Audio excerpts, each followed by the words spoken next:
So have you ever had a moment of panic? A moment where your heart is beating loud and fast? A moment where your sane, rational, calm brain has literally and figuratively been hijacked by your primitive brain in a state commonly known as fight, flight, or freeze.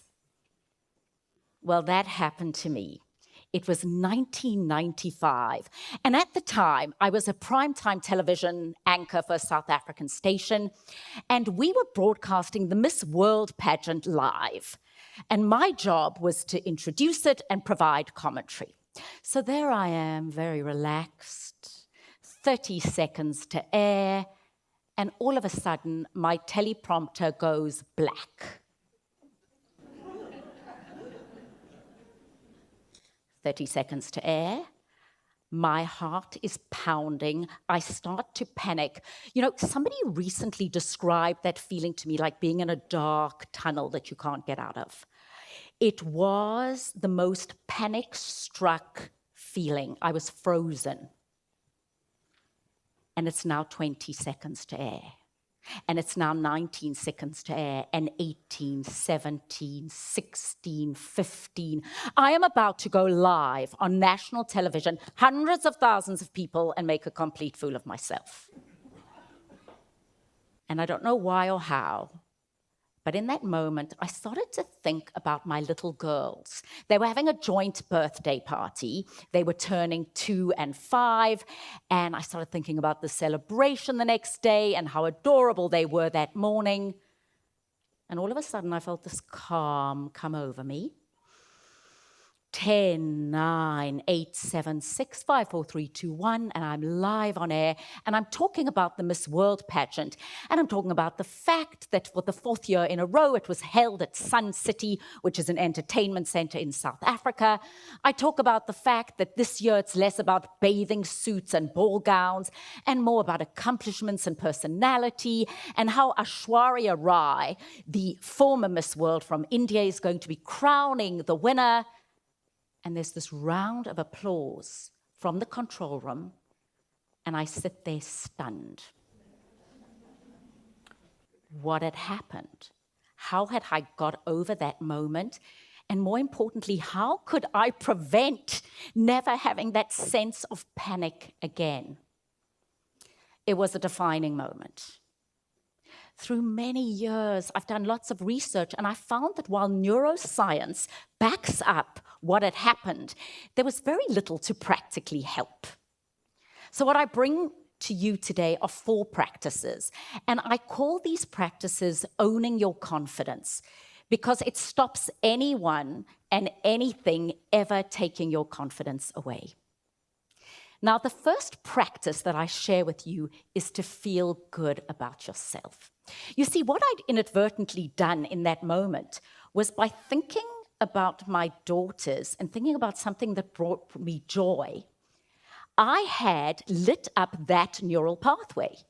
So we know the brain is elastic, and if somebody has a traumatic incident, a trigger can trigger a traumatic thought or experience. Well, so can a pleasant thought. And what I had done was lit up a neural pathway that made me feel comfortable and confident. And from that moment, I started to develop a library of these things, and I called it your positive emotional memory database. And what that is a whole library of positive past experiences that I could then access whenever I was feeling that moment of panic. So think for a moment, what would that be for you? What would be on your library, on your positive emotional memory database that you could access in that moment? So for me, it was meeting Nelson Mandela when I opened the SOS Children's Villages with him. It was being on the John Oliver show. How many of you have watched comedian John Oliver? He's very funny, and he used my CNN segments to talk about the corruption of FIFA. A proud moment indeed. And then, of course, my little girls, who are now big girls. I always say when they were little, they were on my positive emotional memory database. When they were teenagers, I tried to erase them. Now they're back. But that's your positive emotional memory database, something that I've been able to access. I used it when I was interviewing Anthony Hopkins. So there I am, okay, about to walk into this interview, and Anthony Hopkins, very famous actor, and who am I to interview somebody like him? And interestingly enough, the journalist who had just walked out of the interview was from France, and she said, "Oh, Mr. Hopkins was in such a bad mood. My interview was so shit." And I thought, I don't want to have a sheet interview. So I did what I'm asking you to do. I accessed my positive past memory, things that validate me, moments of triumph for me. And by the time I walked into that interview, I was, "So, Mr. Hopkins, Matthew McConaughey says you're one of the most disciplined actors he's ever worked with. Are you?" And he said, "Yes." And we had a wonderful conversation. And at the end, he actually got up and hugged me. Now, conversely, when I was interviewing Richard Gere, I walked in feeling very comfortable. Richard Gere, I'm about to do the interview. I say, "I understand you're doing another movie with Julia Roberts, it was Runaway Bride." He looked at me and said, "Who told you that?" And I suddenly felt myself become less than. He's the big star. Who am I to ask him? And when I look back at that tape, I wasn't that confident, accomplished self because I'd forgotten to access my positive past memories. I'd forgotten to allow myself to say, "I am," as John Kehoe, the author, says, "a culmination of my success," and to let success vibrate within you. You see, positive thought very often is like Teflon, whereas negative thought is like Velcro. So I ask you to think about creating new neural pathways in your brain. And the thing about this is you can't suddenly say, "I'm about to give a presentation, I'm about to go live on air. What did that Nadia Bilchik say about positive emotional memory database? Let me think. No. I'm asking you to develop this, to grow it from today, the 23rd of February. I want you to say to yourself, from now on, every time I have a positive past experience or a positive current experience, I will commit it to memory. So when I need to access it in those moments, it's readily available." The second practice in practices is to show genuine interest. You see, owning your confidence isn't only about you coming across as polished and poised. It's about validating others. It's about how you make other people feel. Have you ever had a conversation with someone and you see that wonderful gleam in their eyes? They've been understood by you, right? That gives you confidence. I was in the CNN newsroom recently, and I was chatting to a colleague about the fact that she was getting married, and she said she was having 2 weddings, one in Italy, where one side of the family's from, and one in India, where her husband's family's from, her soon-to-be husband. And we started chatting, and I asked her questions, open-ended questions. What are you going to wear? How do the families get on? I found myself maybe saying 4 sentences the entire time, and at the end she said, "Nadia, that was one of the best conversations I've had in years." You see, Dale Carnegie put it so well. He said, people who talk about you are brilliant conversationalists, whereas people who talk about others are gossips, and people who talk about themselves are bores. Bill Nye, the science guy, always says, everyone you meet knows something that you don't. Go into conversations as if you have something to learn. Show genuine interest. Through my years as a journalist, I've come up with a framework that I find very useful, and that is that everybody has 3 phases of their lives. They all have a past, and a...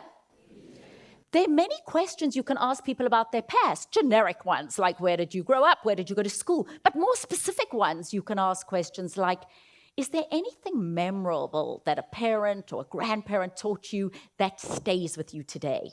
One of my favorite questions about your current reality or your present is, what is your biggest challenge? Now, that doesn't mean you go up to a complete stranger and say, "Hello, what's causing you the most pain?" That means genuinely, what's your biggest challenge? And then you can ask people a myriad of questions about their future. Where are you going to be in 5 years' time? Any vacations planned?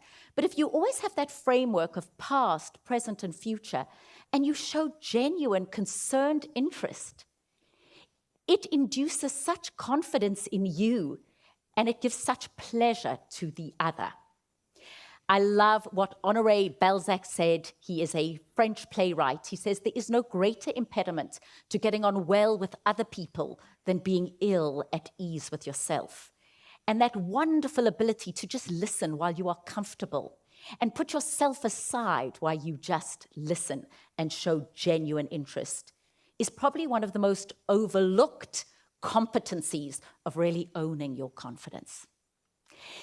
The third practice is that of relaxing. Now, you want to relax both mentally and physically. So mentally, Alvin Toffler, the author, said, the less you need something, the more power you have. Any job interview or any review or any encounter with someone you perceive to have more power than you often put so much pressure on yourself. This is so important. This minute matters so much. It does, but what's the worst that can happen? Not one person in this auditorium today has not overcome some obstacle or some imperfection, and you survived. So often we tell ourselves it's the most important thing, and you know what? It's not. And then there are some physical ways of relaxing. Now, my first one is before a presentation or before you go live on air or a difficult or high-stakes interview, I want you to say this after me. Ham-mam-mam. Just try it. Ham-mam-mam. I know you're feeling a bit self-conscious. You're in the dark. No one can see you. Ham-mam-mam. Ham-mam-mam. Try it with the vowel sound E. Hem-mem-mem. Hem-mem-mem. Do you know what that does? That warms your voice so you sound confident. Because when you sound squeaky and you're nervous, you sound like that, as opposed to I'm sounding confident and relaxed. Hem-mem-mem, hem-mem-mem, him-mim, hom-mom, hom-mom. Try that. Hem-mem-mem, hem-mem-mim, him-mim, hom-mom, hom-mom. Very well done. The second thing is to contract your whole body. Squeeze it, squeeze it, squeeze it, and release it. Isn't that good? Now, my third thing is you have to stand up.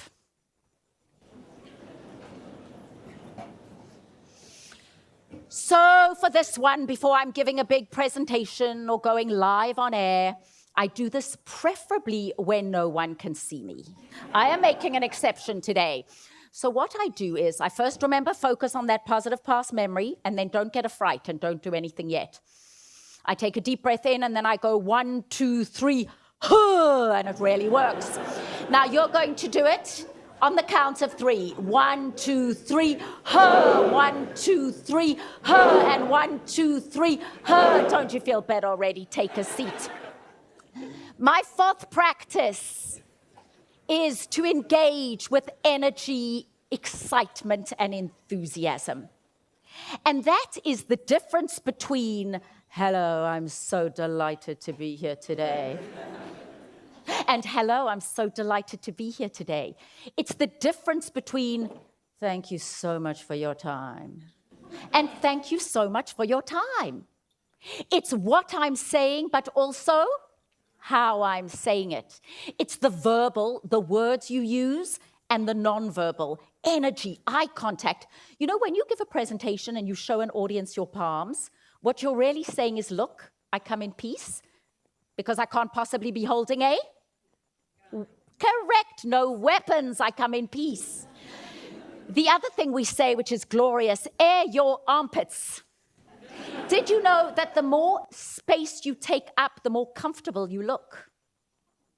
If you walk, walk with purpose. If you stand, stand grounded. It's the verbal and the nonverbal. It's the what and the how. It's like a rocket launch.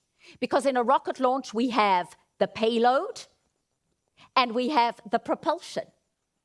We have the payload and we have the propulsion. In case you're wondering, no, this does not actually work. This is just a cue. Okay, payload and propulsion, the what and the how. If you had a perfect payload and you had faulty propulsion, 5, 4, 3, 2, either wouldn't take off or it would dive. The same is true of all our communication. If you want to own your confidence, you've got to think what, but equally you've got to think how. Energy, eye contact, effective visuals, body language. So, ladies and gentlemen, if ideas are worth spreading, they are certainly worth remembering. So I've created an acronym to help you remember this. It's lighting the fire. The first thing is to feel good about yourself, to develop that positive emotional memory database to create new neural pathways. So when you're thinking positive thoughts, it changes you physically, mentally, and it gives you that deep sense of relaxation. To show genuine interest, to relax both mentally and physically, and finally, to engage with energy and enthusiasm. As you continue your journey, I really hope that you find these practices as useful as I have. And if you ever find yourself having a moment like I did in 1995, I hope you can access your inner fire. Thank you very much.